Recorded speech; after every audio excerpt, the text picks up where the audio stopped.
Hello and welcome to Navani Lore and Theory video. I'm Shergog, your host, and today we are going to take a closer look at the three possible ways how the Theocracy could actually survive the oncoming onslaught of Ainz troops. But before we're going to take a closer look at any of this, let me quickly thank my Patreons for supporting this channel, as well as say thanks to all users of the YouTube thanks function for making one-time donations. And with that said, let's get to the topic at hand. And before we look at the first way the Theocracy might survive the wrath of Ainz, I'd like to briefly touch on one idea that may come to many people's mind when thinking about fighting Ainz and the entirety of the Great Tomb of Nezarec. Simply throwing in the towel, getting on their knees, and surrendering. But that's not an option here. The kingdom has repeatedly tried to not only negotiate, but also to capitulate almost immediately, in order to somehow avoid the oncoming war.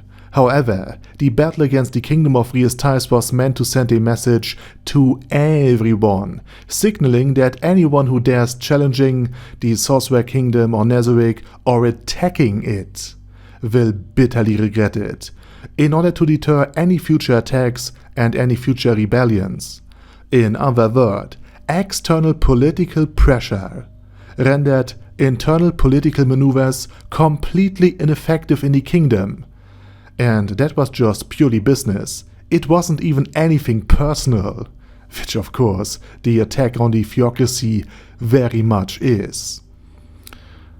And the situation in the Theocracy is therefore way worse, and Slain has earned the wrath of the Sorcerer King by mind-controlling Sheltier. And this control was something Ainz will never forgive. And when Cocytus thought that he understood the will of the Overlord of the Great Tomb, that he wants to go an eye for an eye and a tooth for a tooth, Ainz corrected him, saying that the phrase is meant to limit revenge and create balance, while Ainz wanted to seek excessive revenge. Also, the idea of simply handing over the entire leadership to Ainz is also not something I would recommend, especially considering that Ainz didn't eliminate the traitors who betrayed Prince Zenek in the kingdom. Instead, he sent them all to nearest painkill. Now that this is all clear, let's move on to the thing that could actually work. And the first is something the Theocracy has already done. They plan to send a group of settlers and warriors, priests and politicians, farmers, craftsmen and casters from their society far away from the Sorcerer Kingdom to start over in a harsh and rugged region, so that at least a few tens of thousands of people can survive, even if Ainz truly wants to wipe out all life in his realm. Not only the human life in the Theocracy, but all life in all of his subject states. And then of course the question is where they would even be going. This harsh and rugged place could of course be just the destroyed kingdom of Invernia, the former home of Evil Eye, which would bring the Blue Roses back in the story, since Evil Eye and the Blue Roses fled to this very place as well. But it is also possible that it could be a completely random place that we haven't seen, or some other story-relevant location, like the ruins of the fallen kingdom of the 8 Great Kings. Perhaps even the capital. However, it could also be that this harsh and inhospitable place refers to the Old World, our world, in the year 2138. That the Theocracy somehow might have found a way to connect to the Old World through another world item or some other means, but simply doesn't want to go there because the world is in a catastrophic state. In other words, even if 99.99% of the Theocracy perishes, maybe a few thousands or a few tens of thousands will survive. And the second and much more pleasant option would be to somehow prove that the original players, specifically the 6 great gods who founded the Theocracy 600 years ago, had contact with Ainz guild, or were perhaps even somehow former members or friends of the guild. Even in this case, the entire Black Scripture would of course be wiped out, or even worse, not wiped out, and be allowed to live in the same way that the so-called worker team Foresight ironic name, is allowed to live, except for Asha of course, in the chambers of Neuronist Painkill. But if Antilene Heran Fosh, the civilian name of Stashi Zetsumai, were actually a descendant of, for example, Yamaiko's sister, through either bloodline, through the bloodline of the Godkins of the Theocracy of Slain, or through the very bloodline of the Elven King, or a member who have left the predecessor organization of Ainz Ulgon, namely Nine's own goal, after a dispute with Touch Me, then the Theocracy could potentially appease Ainz, because Ainz might find in Zeshi a very distant relative of one of his dear friends, which I think would be the closest to a happy ending for Ainz Ulgon that he is going to get. However, the Black Scripture again would definitely disappear into the depths of the Grey Tomb's corridors, chambers and halls, and they could only hope that their age would, after decades of suffering, grant them the sweet release of death. And the third way the Theocracy could survive Ainz Ulgon's assault is by expanding, extending, and widening the war. Not only was the Black Scripture involved in the attack on Sheltier, but also Platinum Dragonlord, as his armor as Rico Aganea. He was one of her attackers, and it was his battle traces that Ainz Ulgon found. So concerning.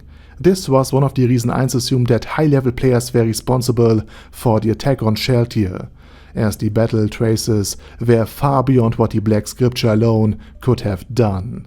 In other words, Platinum Dragonlord would have, just like the Theocracy of Slain, an interest in fighting Ainz together. It's a matter of either trying to win together or losing alone. And this also applies to the other dragons, Brightness Dragonlord, Cure Elimlos Malvar, and the other 4 dragon counselors of Arkland. They could all become potential targets for Ainz Ulgon once he is finished with the Theocracy, and after 2 devastating wars of annihilation, the rest of the world might realize that they must either fight, die, or submit. And it would be amazing if in this titanic battle at least one of the dragons would switch side. Maybe Brightness Dragonlord, after hearing about Perro Roncino and realizing he has much more in common with him than with his kin. Or perhaps one of the dragon counselors, or the Dragonlord with a world item, Deep Darkness Dragonlord. And with such a force, the Theocracy could survive, but the question is, for how long? Unless this alliance gains a bargaining chip or leverage to force Ainz to retreat or negotiate, the Grey Tomb with its far greater power compared to the dragons, which has already on top mobilized, will win, and the Theocracy will fall regardless. But here's the thing, even if they manage to hold out just another week or 2, they might be able to buy time for the Society's, let's call it a backup copy, to flee as far away from the Sorcerer King as possible to rebuild Slain elsewhere. And with that, we reach the end of this short but deep video. And now it's your turn. What do you think of the possible ways that Slain could at least prolong its survival, or perhaps even de-escalate the situation at the last moment? Let me know it down in the comment section below. Also, please check out my German channel, my fantasy channel, and if you don't want to listen to my voice or accent, but are still interested in the things I have to say, I've made an AI channel where I use voiceovers for my videos, and the channels are linked in the video description. Also, please check out my Patreons if you want to support me beyond just leaving a like or sub.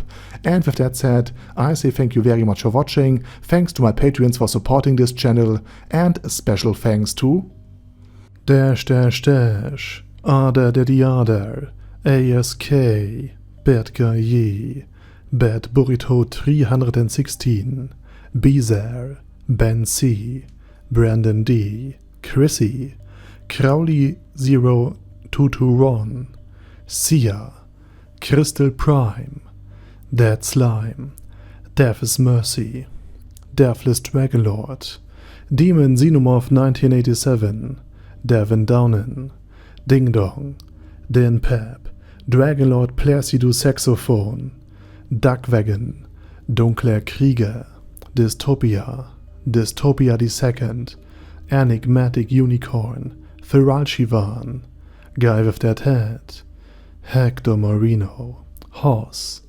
Huster, Jacob G, Jana B, Jason, J. Morris, Chromius, Kyle R, Lee K. Long, Legendarius, Lelouch V. Britannia with a Mustache, Lexus Fox, Lord Nishikian Rai, Lord Touch Me, Loverazer, Merovec, Mr. Shoes, Mr. Tweaker, Michael R, Michael Y, Nope, Oh Hell No, Normal Toad, O'Kill, Overlord General Gasper, Paddy Pantum, Personage, Ruru, Primus 11, Rhinomere, Cune Caracos P, Shergox's Daddy, Shadow Lightning Wolf, Shrine Keeper, Sir Axolotl, Super Tier Magic Batista Bomb, Supreme Cheese, Staris,